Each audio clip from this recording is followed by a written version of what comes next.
We are here on the plaintiff's motion for a temporary order. I have read the motion and the response. Ms. Curry. Thank you. Judge, this is the plaintiff's motion for a temporary order. The parties have 3 children, ages 7.5, 3, and 8 months. This is a divorce case in which you already issued a 1-year PPO in a companion file in December of 2025. As set forth in my client's motion, on a temporary basis, she's requesting joint legal custody, that she have primary physical custody, and the court establish a parenting time schedule for the defendant. I think we definitely need a referral to the friend of the court and a requirement that the parties use a communication app when and if his bond conditions allow any communication with my client. I would indicate when we filed the motion, as the court is aware, defendant was already on probation on a deferred sentence for a DV conviction where my client is the victim. Since filing the motion, unfortunately, he was rearrested in a horrific incident where he physically assaulted my client again, took her keys and threw them into the street, physically got into her car, took a Starbucks unopened coffee bottle and smashed it into her boyfriend's face, grabbed the youngest child's car seat out of the car so that it fell to the ground. 8-month-old sustained, luckily, only very minor injuries to his foot and some cuts. CPS is investigating, has already talked to my client and the older child, has photographed the youngest child's injuries, and at this point has only told my client that they are waiting to speak with Mr. Gates.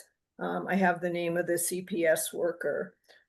This most recent incident is on top of sort of nonstop phone and text threats that my client has received from Mr. Gates. He's on a $10,000 bond, and there's a no contact order right now.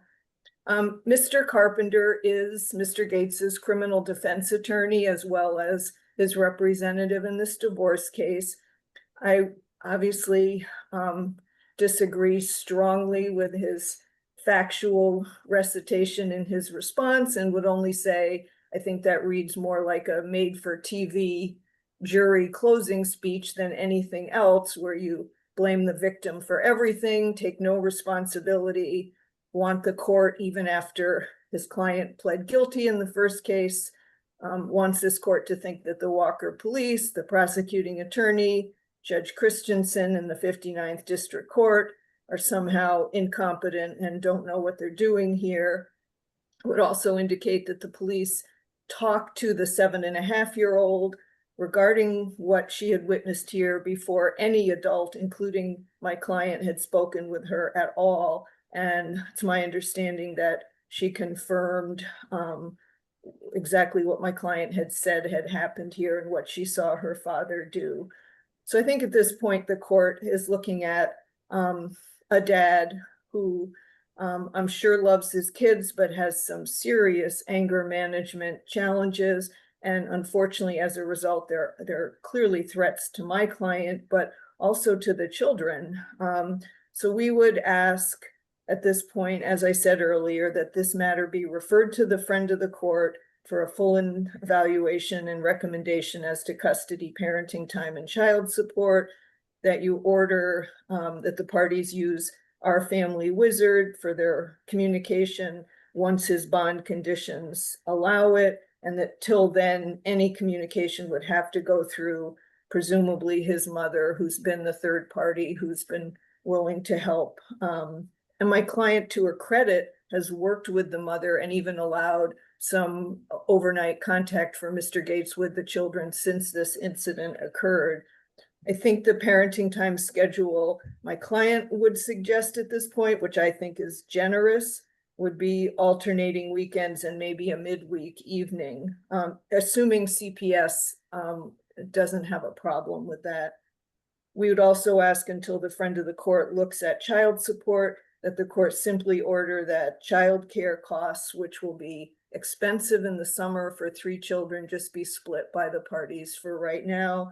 And that once an appropriate child support amount is determined, it can be retroactive to June 1 with credits for the child care.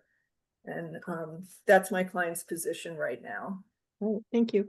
As I already indicated, I have read the motion and the response, and we're not gonna litigate the criminal case right here, so I just want to make that comment before I ask Mr. Carpenter to respond. No problem, Your Honor. I appreciate the fact that you've read everything. I would just like to point out that since the parties separated, they've been exercising parenting time on a 2255 schedule. We've been able to facilitate the parenting time exchanges without my client violating the no contact order. We've, even since the latest incident, the parties have continued to do the 2255 schedule. My client just had the kids for his 2 midweek overnights. We would ask that the 2255 be rescheduled, be adopted as the order of the court. That's what they're doing. It's what they're still doing. It's what the kids know. There's clearly an established custodial environment. My client is in the marital home with the children, with their toys, their beds. Ms. Curry is, as always, a very effective advocate, but this, the criminal case did not go down even remotely how she was told. There is an audio tape that was recorded by Ms. Leach that was provided to police. I have it in my possession. Your Honor, if this case doesn't settle, you're going to hear it. You're going to hear who the aggressors were. You're going to hear Ms. Leach telling my client at the beginning, my client objected to this violent convicted felon, Mr. Bowman, being around the children. And Ms. Leach was threatening him. You're about to get your ass beat. You're about to get your ass beat. Just before her violent felon boyfriend got out of the car and did exactly that to my client. That's what happened. That's what's on the tape. Ms. Leach claims to have an injury. One thing that wasn't talked about is my client wasn't arrested for the fight with the boyfriend. He was arrested because she told police that my client hit her. That's not on the audio tape. That didn't happen. She showed an injury, which is clearly an old injury that is in the process of healing. We'll deal with this at the criminal matter, at the criminal trial. I'd also like to point out, Your Honor, my client's probation officer isn't violating him because this is a very, very weak case. And I realize the police show up, there's a lot of, there's yelling, everybody's upset. It's very easy to arrest my client just to separate the parties. But this is a very, very problematic prosecution, and we will deal with that in the criminal court. But in the meantime, I would simply ask that the status quo be maintained. And I think that my proposed order addresses everything. I would also like to point out, I don't know that Ms. Leach was fired from her job and Mr. Bowman doesn't have a job. So I don't know that there are going to be summer daycare expenses, but I would agree that to the extent that there are, it should be shared between parties. All right, thank you. Ms. Curry. I would just indicate that my client has her own apartment. She had originally lived with her parents when she had to separate because of the domestic violence from Mr. Gates. She's been more than reasonable here because he worked in the mobile home park where they lived. She allowed him to stay there. She now has her own apartment. I think trying to say that she, again, made up any of this is ludicrous and assumes that the police don't know how to do their job. I don't think Walker is known as a hotbed of coddling domestic violence survivors, and charges were brought here a second time against him. All right, thank you. I guess my only question is, do you dispute Mr. Carpenter's statement that they have been exercising the 2255? They were doing that. He insisted on it. She did it. It stopped, obviously, when this incident occurred. And she doesn't think now, given everything that's gone on and what the children witnessed, that many back and forths every week is a good idea, nor does she know how stable Mr. Gates is right now. All right. So that's why I think her suggestion for alternate weekend and a midweek, so they didn't have to go too long without seeing them, would be best for the children right now. And obviously we can revisit this down the road. Your Honor, if I could interject, they're still doing the 2255. My client had the children just the past 2 days.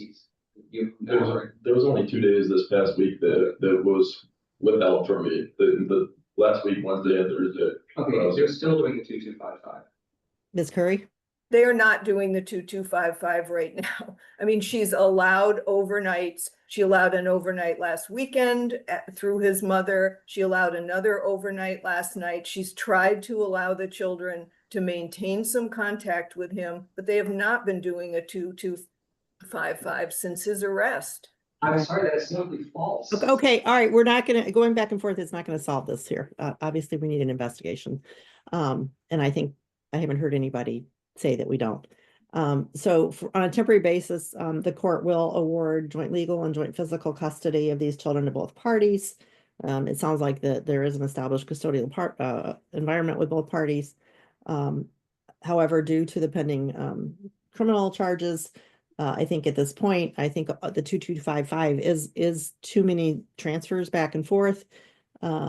So I will order the alternating weekend schedule from Friday at 5 until Sunday at 5. And then also a midweek overnight, Wednesday night, okay? Yes. Okay. And let's see, we need it's the defendant's mother's been the exchange person for the children, the third party, because the PPO did exchange children. Is that what I heard? She has been, the PPO didn't really prohibit exchanges. But now his bond conditions do. They Right. bar any Okay. contact. So my client had worked with his mother and dropped off the children there. Okay. So why don't we just say a third party? That way, if for some reason she can't do it, somebody else can. That's appropriate. I do think it's appropriate at this time that there be no contact with the children by either party's paramours. And specifically this Alate Bowman. That all parenting communication be through our family wizard. If the attorneys need, I have a template that I use and the two of you can tweak it to fit this particular case, if that would be helpful. That would be helpful, Your Honor. Okay, I'll I ask can Tyler. jump- I'll I ask can the jump- defendant. Okay, I can, my intention, I know that this is Ms. Curry's motion, but I can tweak the proposed temporary order, but I could prepare to include that language. Okay, all right, that's fine. I just would like to see any order, obviously, that Mr. Carpenter wants to draft before it's submitted to the court. Otherwise, I'll draft it. Yeah, I will not submit it under 7 day. I'll send it to you. For you. Okay. I'll even send it in Word format, so. Okay, and I'll ask Ms. Van Oler to send you, both of you, a copy of my template, because there may be some things in there that it's a good idea for this case that you may not have thought of. Let's see, I will refer the issues of custody, parenting time, and child support to the Kent County front of the court. I'll waive the fee. I'll award the defendant temporary exclusive use of the marital home. Each party has exclusive use of their respective vehicles. I'll enter a mutual asset preservation order, no dissipation, transfer, or encumbrance of marital assets without consent or a court order. I'll reserve the 2025 tax exemption issue pending a further order of the court. Prohibit both parties from discussing this case with or in front of either of these children. That includes with third parties in front of these children. And